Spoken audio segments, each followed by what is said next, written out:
good afternoon. Thanks, Benoit. I'd like to start by a quick comment to your talk, Jason, that the ELT is very complicated, and so in the... Exactly the opposite. All right. But there is a notion in the community that telescopes now have to be extremely large and very expensive, so it costs 10-figure amounts. And I just wanted to remark that our sister organization, ESA, is taking a different approach, which is here. So very compact, off-the-shelf, and rather affordable. All right. So here, as promised, the second part of the presentation, so to say, about the physical optics simulation environment. So you've seen this slide yesterday. Just to say, this is supposed to be a multi-purpose simulation environment, able to study different things.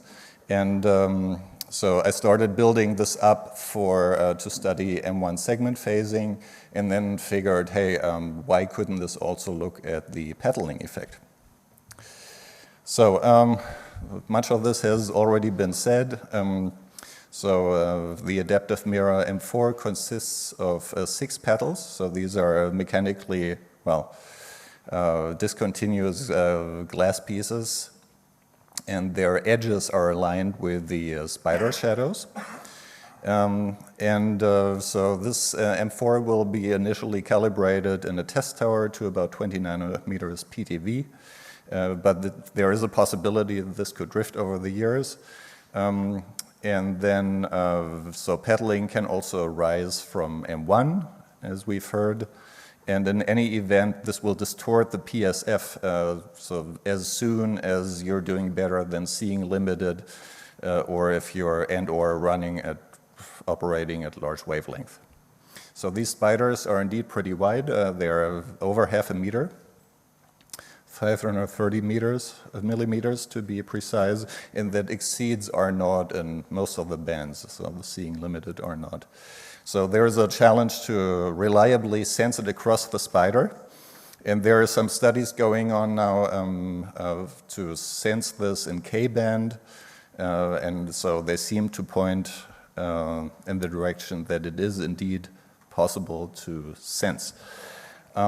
So I put this in my simulation code.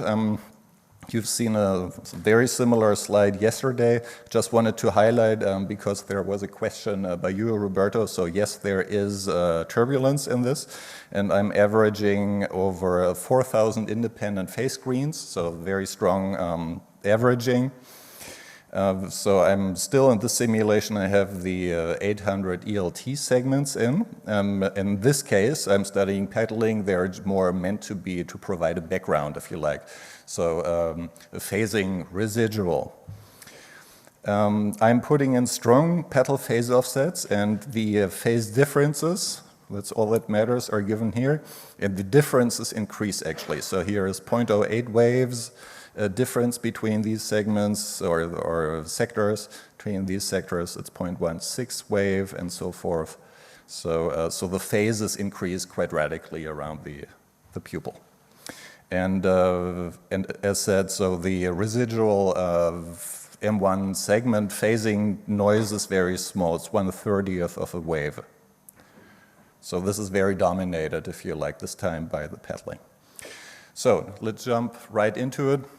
To warm up, here is the image that is provided by a phase contrast wavefront sensor.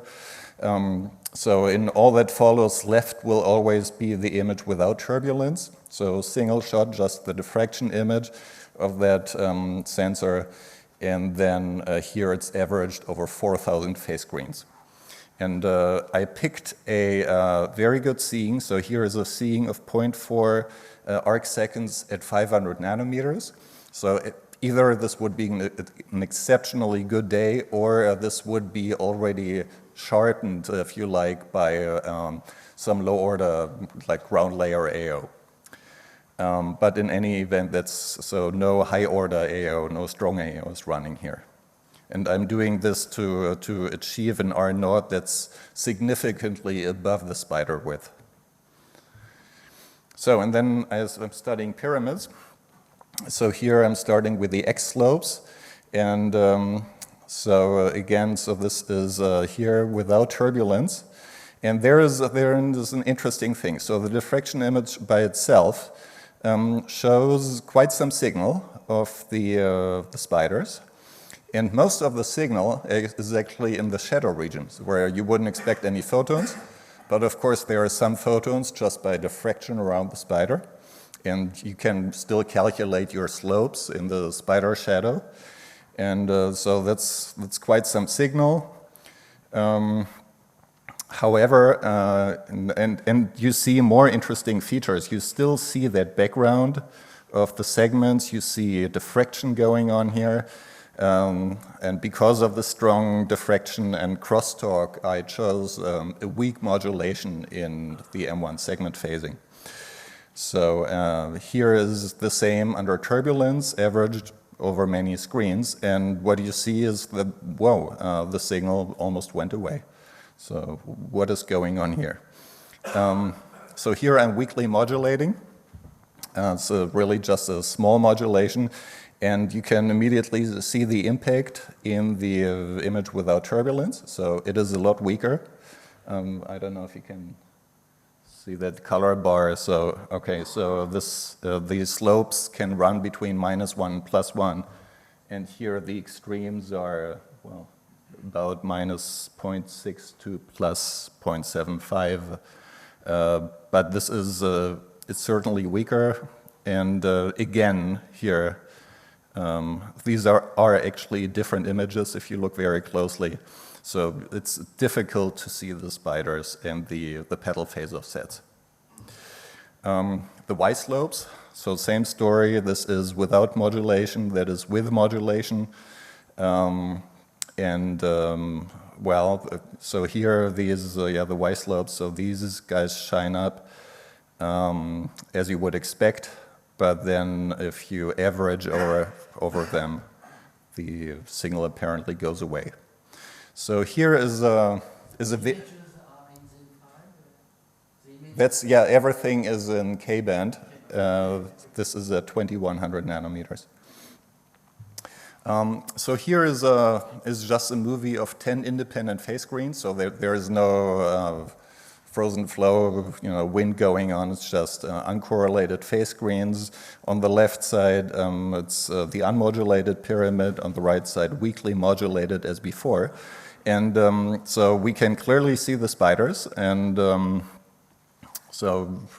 it could be possible that you can extract the petal phase offsets from this somehow, but you see that so the signal is strongly fluctuating, and it's difficult to make out a common theme or an edge that you could pinpoint and say, okay, right away, I have an idea for an algorithm to reduce this. And similar for the Y slopes. So you see easily where they are, but, well, so I was expecting something like a tent function around them, some kind of shadow, if you like, the color shadow, and to me it is difficult to see that. So some intermediate observations.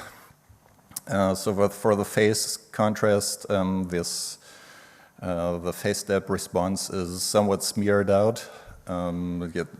There also, it wouldn't be so clear to me how to reconstruct the petal phases from that, but that's not the plan anyway. So the pyramid sees something, but mostly in the absence of turbulence. So there it's a nice strong signal. It's strongly diminished by either modulation or turbulence. So let's say the reconstruction is not trivial, and maybe that goes a little bit in the direction also what we heard before by Ariella. So, however, as I said, there are studies that seem to prove that we can actually depetal the telescope. Yes, please. Mm-hmm.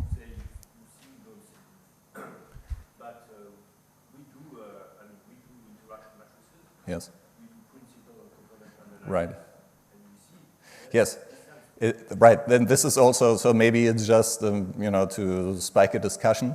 I know this is a very impartial and it's more of a visual attempt to understand what's going on here.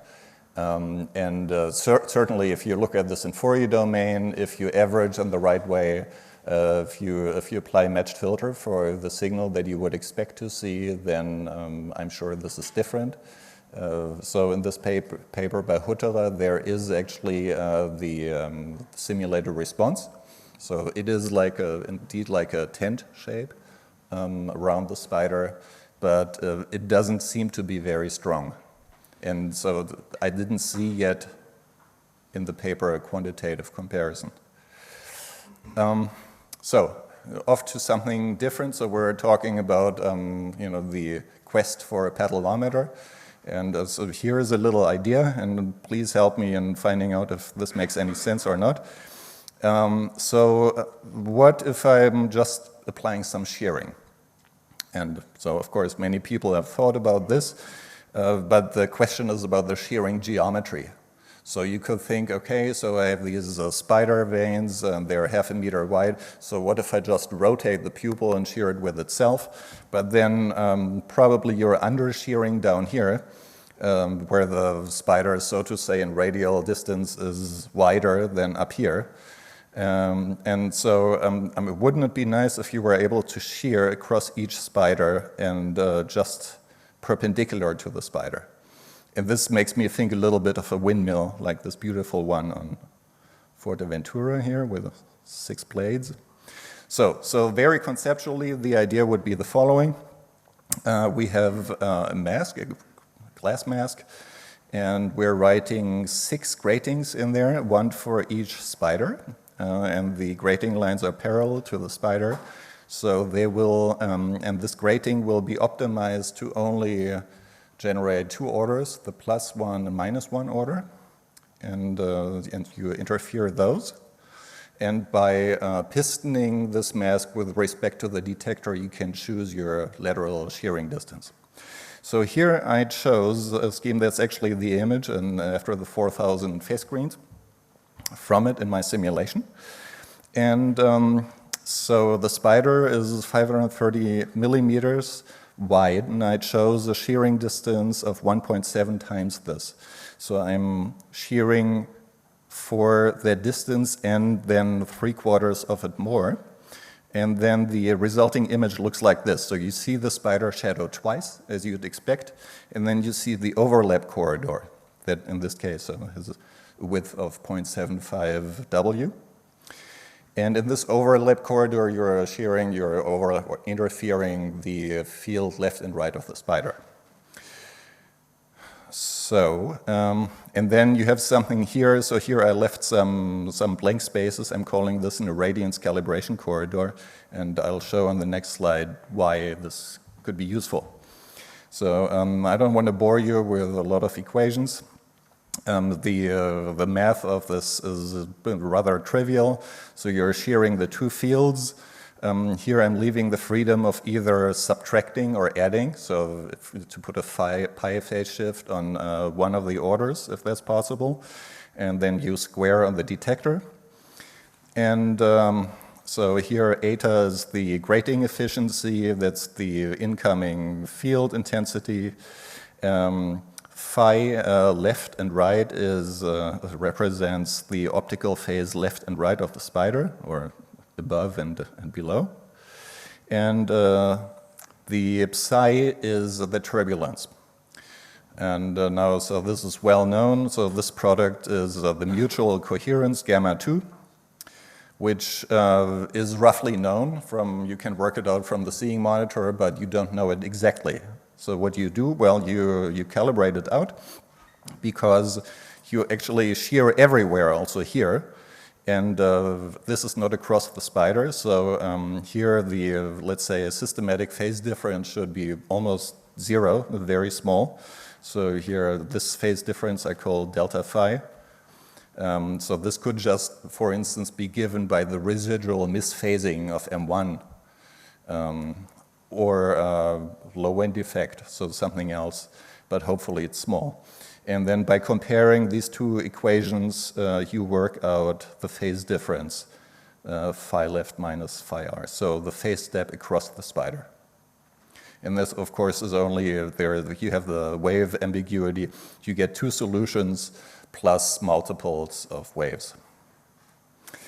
And so on the right-hand side, you know all the quantities. So this irradiance, so left-right, from here, you worked out the irradiance on one side of the spider, so either side of the spider. And this, so I did left R is the irradiance in this overlap corridor. So you measure these quantities. And in addition, in some corridor without a grating, you measure just basically the star brightness, which you need in here. And eta is a number that's coming from the grating spec sheet. So then this looks like this here again. So this is without turbulence. This is with the turbulence. Now look at the colors.